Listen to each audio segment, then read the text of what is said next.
ချက်တာစစ်ဘောမှာလို့ပြောတာပြီးသားအဘဘောမှာတော့မဟုတ်ဘူးလေဗျာနော်ကိုမောင်စာဖတ်သွားလို့အရင်ကျေးဇူးတင်ပါတယ်ကျေးဇူးအများကြီးတင်အားလုံးပဲမင်္ဂလာပါခင်ဗျာထော်နီရောစပင်မာရှင်တွေမှာကြိုဆိုပါတယ်ခင်ဗျာဒီစဉ်နိုင်ငံရဲ့ထိုင်ခွေသတင်းတွေသတင်းမှများကိုတင်ဆက်ပေးနေတဲ့ရှင်တွေဖြစ်တော့ကြောင့် subscribe လုပ်ပေးဖို့တောင်းဆိုပါခင်ဗျာကြည့်ရှုခင်ဗျာကိုထုတ်ပေးကျေးဇူးတင်ပါတယ်ခင်ဗျာပါခင်ဗျာကျေးဇူးများတယ်နော်လုံထုံးလုံနည်းတွေတဲ့ဆန္ဒပြလို့လူစုလူဝေးဖြစ်တဲ့ချိန်မှာဖမ်းပြီးစစ်မှုထမ်းခိုင်းပါဦးအဲ့လိုမလုပ်ပါဘူးဗျာခင်ဗျားတို့ကလည်းအဲ့လိုဖမ်းခိုင်းမှာကြောက်လို့ရှိရင်လည်းခင်ဗျာကိုဖုံးချစ်တဲ့ဒီဆရာတော်တန်ကတော့အများကြီးရှိတာပဲဟာဒါမျိုးတွေစစ်တပ်ကအဲ့မျိုးလုပ်တယ်ဆိုတာမရှိပါဘူးနော်အတိတော့မေးတာကိုမောင်တက်မတော်ကောင်းလားဗျာတက်မတော်ကမကောင်းမှန်းရှိတတ်လားဗျာတက်မတော်မြန်မာနိုင်ငံမှာကျွန်တော်ပြောထားတယ်ခင်ဗျားတို့မြန်မာနိုင်ငံမှာလက်နက်ကင်အဖွဲ့အစည်းတွေအများကြီးရှိတယ်နော်ကျုပ်တို့အဖြစ်ကဘယ်လိုဖြစ်နေဆိုတဲ့အခါကျတော့အဟောင်းနှမ်းမှာဈေးဝယ်ရတယ်လို့ပဲအတစ်ချက်ချုပ်6တစ်ကင်သေးလဲစင်ဘယ်မှမရဘူးခင်ဗျားတို့ကိုယ်ပိုင်ရွေးချယ်ပိုင်လို့ရှိတယ်နော်အဟောင်းနှမ်းမှာဈေးဝယ်ပြီးတော့တခါလဲ brand new ပေါ့ဗျာလုံးဝ parking bait တော့မရဘူးလေဗျာနော်ဟိုမှာအပြစ်နာစာဒီမှာအပြစ်နာစာအဲ့အပြစ်နာစာတွေအားလုံးထဲမှာခေါင်းနှမ်းထဲမှာနော်ခေါင်းနှမ်းထဲမှာပါတဲ့အဖွဲ့အစည်းတော့တည်တယ်ရှိတယ်အဲ့ခေါင်းနှမ်းထဲမှာတာဝန်ယူမှုတာဝန်ခံမှုရှိပြီးတော့မကျေနပ်ရင်ပြန်လဲပိုင်ခွင့်ရှိတယ်ဟုတ်လားအဲ့လိုမျိုးတာဝန်ယူမှုတာဝန်ခံမှုအပြည့်စုံရှိတဲ့အဝိထဲကိုပြပါဆိုတစ်ထည်ပဲရှိတက်မတော်ပဲအဲ့တော့တက်မတော်ကိုကျွန်တော်တို့ကရွေးချယ်ရတာဖြစ်တယ်အဲ့တော့တက်မတော်ကအကောင်းဆုံးပေါ့ဗျာနော်ကျန်တဲ့အဖွဲ့အစည်းတွေမှာလည်းဒါမျိုးမတရားမှုတွေရှိတာပဲဒီကျန်တဲ့အဖွဲ့အစည်းတွေပိုတော်စူးသေးတယ်ခင်ဗျားတို့အားပေးနေတော်လိုင်းအဖွဲ့အစည်းတွေဆိုလို့ရှိရင်လူတယောက်ကိုမိမကျင်တဲ့ကောင်းပြတ်တတ်တာနော်အဲ့လိုမျိုးဖြတ်ပြတ်ပြီးတတ်ကြတာမကျင်တဲ့အချင်းချင်းကြောက်တွန်းခင်ဗျားတို့ဒါတွေမသိသေးပါဘူးနော်အဖွဲ့ကြီးကအဖွဲ့လေးကိုဝါမျိုးသိရမလားအခမ်းမသိထွက်ပြေးရဥပဒေမရှိတော်တဲ့ဥပဒေနဲ့ဖြစ်ချင်တိုင်းဖြစ်နေတာဒီအဖွဲ့အစည်းတွေကိုကျွန်တော်ကရွေးချယ်ရမှာလားတက်မတော်ကသူတို့နဲ့ရှင်တိုင်းအပြစ်နာစာအကင်းဆုံးဒါမှမဟုတ်တက်မတော်မှာပြင်ရမယ့်အရာတွေရှိသေးတယ်အဲကြောင့်ကျွန်တော်တက်မတော်ကိုဒါပြင်ရတာပေါ့ဗျာနော်ဟုတ်ပြီအဲ့တော့ကျွန်တော်အနေနဲ့ပေါ့ဗျာနော်ဒီမြန်မာနိုင်ငံမှာစစ်တီတွေနော်ထက်ရရှိတွေကပေါ့ဗျာနော်ထက်ရရှိလို့အောင်ပြောစစ်တပ်ကနေပြီးတော့စာချုပ်ပြန်ပြီးတော့ချိုးဖောက်နေတာတွေဒါတွေကမကောင်းတဲ့လုပ်ရက်တွေဒါတွေကိုလည်းကျွန်တော်ဖော်ထုတ်တယ်နော်ကျွန်တော်ပြောတယ်ဘာကြောင့်မို့ကျွန်တော်ဒါမျိုးပြောလဲဆိုလို့ရှိရင်ဒါတွေကစစ်တပ်ကောင်းမှုအတွက်စစ်တပ်တဲ့ဝင်ကျင်တဲ့သူတွေမှာအများကြီ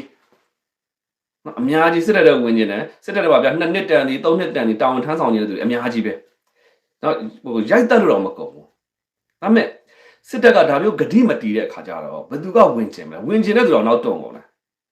်လူတိုင်းဝင်ကျင်တဲ့စစ်တပ်ထဲကိုဒါပါသူကတစ်နှစ်တန်ဒီတစ်နှစ်ဆိုတစ်နှစ်စာချုပ်နဲ့အညီသူတာဝန်ထမ်းဆောင်ပြီးထွက်နှစ်နှစ်စာချုပ်နဲ့တာဝန်ထမ်းဆောင်ထွက်ပြီးနောက်ထပ်ဒါမျိုးဘယ်လိုခေါ်မလဲဆိုဒါမျိုးသွေးသားလက်ပတ်မှုပေါ့ဗျာနော်သွေးလက်ပတ်မှုကောင်းနေလို့ရှိရင်စစ်တပ်ထဲကိုဝင်ကျင်တဲ့သူတွေကအများကြီးပ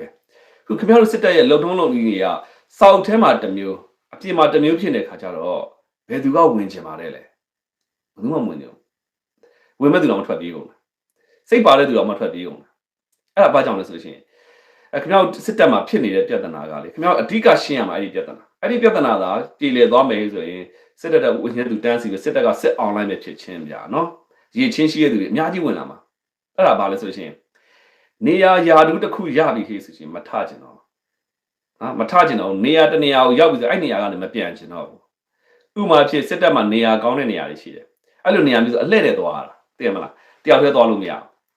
ဒါတော့တနေရာမှာတချို့ဌာနတွေမှာဆိုလို့ရှိရင်ဒီနေရာရောက်လို့ရှိရင်အဲ့နေရာရောက်ရင်လူတယောက်ကတစ်လောက်အနှိမ့်ဆုံး300ရတယ်နော်အနှိမ့်ဆုံး300ရ300ရတဲ့နေရာရှိတယ်ဒါပေမဲ့အဲ့နေရာကိုလည်း6လထပ်ပို့ပြီးနေလို့မရဘူးဘာကြောင့်လဲဆိုရင်လှည့်ပြောင်းလာဒီကောင်ပြီးနောက်တစ်ယောက်ပြောင်းလာအဲ့လိုမျိုးတွေပြောင်းမင်းနေလို့ရှိရင်တော့အားလုံးကကျဉ်တတ်တာပေါ့ဗျာနော်ဒါပေမဲ့အဘပိုင်တဲ့သူတွေကြတော့အဲ့နေရာကိုရောက်သွားပြီဆိုရှင်တော့အဲ့နေရာမထကျင်တဲ့ခါကျတော့မထရအောင်ဘယ်လိုလုပ်ရမလဲဆိုတော့သူရတဲ့ပိုက်ဆံတွေကတဝက်လောက်ကိုပြန်ပြီးတော့ဂါတော့သွားပြူတဲ့ခါကျတော့သူကမထတဲ့ခါကျနောက်လူကမသွားနောက်လူကမလာတဲ့ခါကျတော့နောက်ထပ်လူတွေကဝင်လို့မရတော့အဲ့တော့စစ်တပ်ကဘာလဲအနာသနာတွေဆိုလို့ရှိရင်သွေးလေပတ်မှုမကောင်းတဲ့အခြေအနေမျိုးထိသွားဖြစ်နေတယ်အဲ့တော့ဘယ်လိုခေါ်မလဲကျွန်တော်တို့ချိန်ပြည့်သွားပါနော်သွားအဲ့တော့ဒါမျိုးနေရာမျိုးကြတော့6လတဲ့ကျူပို့ပြီးနေခြင်းနဲ့တစ်နှစ်တက်ပို့2နှစ်လည်းနေခြင်းနဲ့ဆင်းရဲဒုက္ခရောက်တဲ့ရခိုင်တို့ဟလာရှေ့တန်းစစ်မျက်နာတို့ကြတော့ ဘယ်သူမှမသွားချင်အဲ့လိုနေရာမျိုးရောက်ပြီးတဲ့သူတွေကြတော့သူတို့ကမသွားဒီမှာကြတော့မသွားချင်လို့နေရာကနေမထချင်တဲ့အတွက်ကြောင့်မို့လို့ဂါရဝပြုတာဟိုမှာကြတော့အဲ့နေရာရောက်သွားအဲ့နေရာကိုမသွားချင်တဲ့အတွက်ကြောင့်မို့လို့ဂါရဝပြုနေတဲ့ခါကြတော့စစ်တပ်မှာအဲ့ဒီ position ချတဲ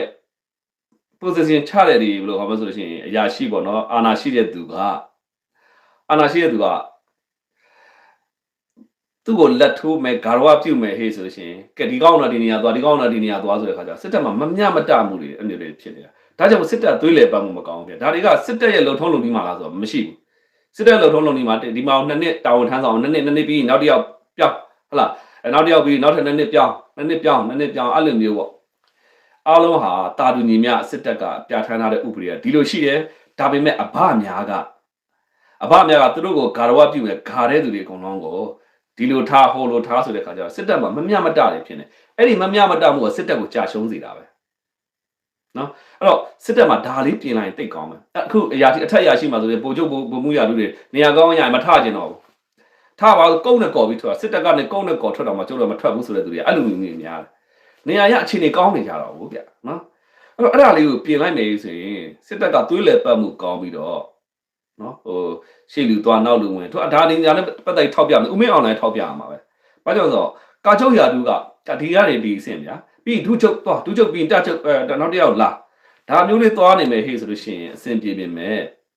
အဲ့တော့ဒါနဲ့ပတ်သက်ပြီးတော့ပြောဆိုကြသေးဆိုရှင်ကာချုပ်ကိုယ်တိုင်ကသူကာချုပ်ရာသူကနေမထားခြင်းတဲ့ခါကျတော့သူ့နေရာမှာတစ်တဲ့ခါကျနောက်လူတွေကဝင်လို့မရကစစ်တပ်သွေးလေပတ်မှုမကောင်းပြန်အဲ့တော့နေရာရာသူကောင်းလဲရောက်သွားပြီနောက်တစ်ယောက်သွားစားကြပါစေဗျာနော်ဘာဖြစ်စားရရင်လည်းရကြပါစေဟုတ်လားထို့တူပဲဒုက္ခရောက်တဲ့နေရာကျတော့သူများမှဘယ်သူမှမသွားခြင်းဘူးအဲ့နေရာကျတော့ဘယ်လိုခေါ်မလဲဆိုတော့နောက်မှာ background မရှိမဂါရဝမပြုတ်နိုင်သူတွေအားလုံးကိုတခါလဲထိုးထည့်နေတာအဲ့လူတွေကတခါလဲခံနေရတယ်နော်ခံနေရတယ်အဲ့လူတွေကခံနေရတယ်အဲ့တော့စစ်တပ်မှာဒါကိုကျွန်တော်ထောက်ပြတာအခုဗျာပသိမ်ကျင်းထောင်ကနေပြီးတော့ဟုတ်လားခင်ဗျားကျင်းထောင်နေမှာစစ်တီအင်အားတွေပေါ့ဗျာနော်စစ်ပြေးတွေတော်တော်များများကိုပြန်ပြီးတော့စစ်ထဲပြန်ထည့်ပေးတယ်စစ်ပြေးတွေကအခုဘယ်ကောင်မဆိုလို့ရှိရင်စာချုပ်ကပြည့်နေပြီတစ်နှစ်လည်းကျော်နေပြီနော်တစ်နှစ်စာချုပ်သမားတွေကနှစ်ပြည့်နေပြီနှစ်ပြည့်တဲ့ခါကျတော့သူတို့ကမသွားအဲ့တော့ဂရိတီလိုက်စမ်းပါနော်လှုပ်ချင်တဲ့သူတွေစစ်ထဲဝင်နေတဲ့သူတွေပြည့်နေတာပဲအပြင်မှာပုံမှန်လင်းပြောရင်စစ်ထဲနဲ့အပြင်မှာရုန်းကန်ရခြင်းတူတောင်မှာပဲစစ်ထဲမှာရုန်းကန်ရသူတွေအများကြီးတက်တာတယ်ခုမြန်မာနိုင်ငံလက်ရှိလူမှုစီးပွားရေးအခြေအနေရဆိုလို့ရှိရင်အပြင်မှာရုန်းကန်နေရတဲ့သူတွေရှိတယ်အထက်စစ်တပ်ထဲမှာရုန်းကန်နေရတဲ့သူတွေရှိတယ်လူမှု level မှာသူတို့ level မှာပြန်နော်သူတို့ level မှာရေးဆိုလို့ရှိရင်အပြင်မှာရုန်းကန်အိမ်ဘိုးနော်ဘယ်လိုခေါ်မလဲရေဘိုးမီးဘိုးကျမရေးဘိုးနော်ဒါတွေအားလုံးကိုတွက်လိုက်မယ်ဆိုရင်လူတစ်ယောက်ကတလားအနှိမ့်ဆုံးနော်10 သိန်းလောက်မဝင်ရင်လူနဲ့တူအောင်မနေရအောင်ဟုတ်လားအဲ့တော့စစ်တပ်ထဲမှာရုန်းကန်မယ်ဆိုရင်စစ်တပ်ထဲမှာတစ်နှစ်လောက်သွားနေကြည့်လိုက်လို့ရှိရင်သူကလာစာရေဘိုးမီးဘိုးစေကူသားစရိတ်ခလေးចောင်းစရိတ်တခါလဲအိမ်ဘိုးအကုန်လုံးကစစ်တပ်ကအကုန်လုံးပေးထားပြီးသားဖြစ်တဲ့အတွက်ကြောင့်မို့လို့စစ်တပ်ထဲမှာဝင်နေတဲ့သူတွေမှာအများကြီးပဲအဲ့တော့ခင်ဗျားတို့တကယ်၍ဒါပေါ့နော်စစ်တပ်ကကိုဂတိကိုတီမယ်ဟေ့ဆိုလို့ရှိရင်ဒါမျိုးပေါ့အဲထဲမှာ position ချတဲ့သူတွေကဂါရဝထားတဲ့သူတွေကြားတယ်ဒီကိုပို့ဟိုကောင်တွေကိုဟိုပို့ဟလားတကယ်ဘယ်သူမှမသွားကျင်တဲ့အရက်တွေကြားတော့သူ့ကိုလုံးဝဘယ်လိုကောင်မဆိုရင်လုံးဝဂါရဝမပြုတ်တဲ့သူတွေပိုက်ဆံမပေးတဲ့သူတွေအားလုံးအဲ့ကိုပို့နော်အဲ့လိုပို့ဆိုတဲ့ခါကျရှင်ဘယ်သူကနေပြောတော့မလဲနော်လုံထုံးလုံနည်းမှန်ပါနော်လုံထုံးလုံနည်းမှန်အခုမှန်လားမှန်ပါကျွန်တော်မှားပါလို့ပြောမယ်ဆိုခင်ဗျားတို့အခုရခိုင်မှာနေတဲ့သူတွေအဲ့လို6နှစ်ရှိပြီ2နှစ်နဲ့သွားတာနော်ဘယ်သူသွားကျင်လားရခိုင်ရောအဲ့ဒီနေရာတွေအားလုံးမှာရိတ်ခါလဲဟိုဘယ်လိုခေါ်မလဲဆိုစားဝတ်နေရဘယ်လောက်ထိကြက်တဲတယ်မှလဲခင်ဗျားတို့ပေးတာမှတစ်လ3သိန်းဟိုမှာကြောက်တလုံးက1000ဖြစ်နေပြီအသားငါးတော့မစားရတဲ့ဘဝတွေရောက်နေပြီဒါပေမဲ့ဒါအခက်ခဲတော့စစ်တပ်မှာကြုံပါပဲအတော့တော့လည်းပဲနေရာလေးအလှည့်ပြောင်းလေးနေဟလားဒီလူပြီးဟိုလူသွားအနစ်နာလဲခံကြအောင်အသာဆန်ကျင်တဲ့ဘက်ကျအဘနဲ့ပိုင်ရင်အသာဆန်ရပြီးအဘနဲ့မပိုင်လို့ရှိရင်အနာခံနေရတယ်ဆိုတော့စစ်တပ်မှာအဲ့လိုမညီမျှမှုတွေကြုံတဲ့ခါကျတော့ဘယ်သူကနေခြင်းမလဲဗျာနော်အဲ့တော့ဒါနဲ့ပတ်သက်ပြီးတချို့လည်းပြောနေရရှိတယ်ဗာလဲဒါတွေသတင်းသိမ့်မားတယ်ထင်လို့ရှိနေခင်ဗျားတို့မှာကောလင်းကိုသွားကြည့်ပါနော်ကောလင်းသွားကြည့်ပါတက်ရင်နာမည်တွေပါကျွန်တော်ပြောထားပါတယ်နော်အသိသိချင်းခင်ဗျားတို့ကိုပိုင်နံပါတ်တွေပါကျွန်တော်ပေးရအောင်မလားနော်အဲ့တော့ခက်တယ်ခင်ဗျားတို့အဲ့အဘ အဘရဲ့ဒီအဘပေါ်မှာနဲ့စစ်ပေါ်မှာအဘပေါ်မှာလည်းမတူခက်တယ်နော်ထပ်ပေးရအောင်မလားထပ်ပေးရမယ်ဆိုဒါတွေကလည်းပြောတဲ့လုပ်တဲ့နေရာတွေမဟုတ်ဘူးနော်ကာမတေရောမရောက်မှာတဲ့မကာရင်တေရောရောက်မှာပဲတဲ့အဲ့ဒါစစ်တက်တဲ့နော်ခြားစားနေတဲ့စစ်တက်ကြီးဟုတ်တယ် DSA 50နှစ်ကထောက်ခွင့်တင်လာပြီးတဲ့ပြပထွက်တော့ပဲဗျာဟုတ်ဘူးခင်ဗျားတို့အဲ့ဒီဘယ်လိုခေါ်မလဲအဲ့ဒီဥမင်းအွန်လိုင်းကစစ်တပ်ကိုဖျောက်မှတ်ချင်ပါတယ်တဲ့မှတ်ချင်ပါတယ်ဥပဒေနဲ့တဲ့မှာဥပဒေဆိုတာသူပြောတဲ့စကားတော့သူကကြိုက်တယ်နော်စစ်တပ်မှာဒါလုံထုံးလုံနည်းနဲ့မငြင်းလို့ရှိရင်ဥပဒေနဲ့ရေးယူပဲရေးယူလိုက်စမ်းမှာဘာမှဖြစ်ဘူးဒါပေမဲ့ကိုယ်တိုင်နဲ့ဒီဥပဒေအရကိုတို့ကြဥပဒေတည်ဝင်မလုံနဲ့လေကျွန်တော်ပြောတာလူတိုင်းလည်းကာချုပ်ဖြစ်ချင်တယ်နောက်ကလည်းကာချုပ်ဖြစ်ချင်တာပဲဥစိုးဝင်းလည်းကာချုပ်ဖြစ်ချင်တာပဲဟုတ်တယ်မလားအဲ့တော့စစ်တပ်မှာဒါမျိုးတွေကမပြင်ဘူးဆိုလို့ရှိရင်ရှေ့လူတွေကဘလို့လူတွေပဲကြံလဲဆိုလို့ရှိရင်စစ်တပ်မှာနောက်ဆိုလို့ရှိရင်နော်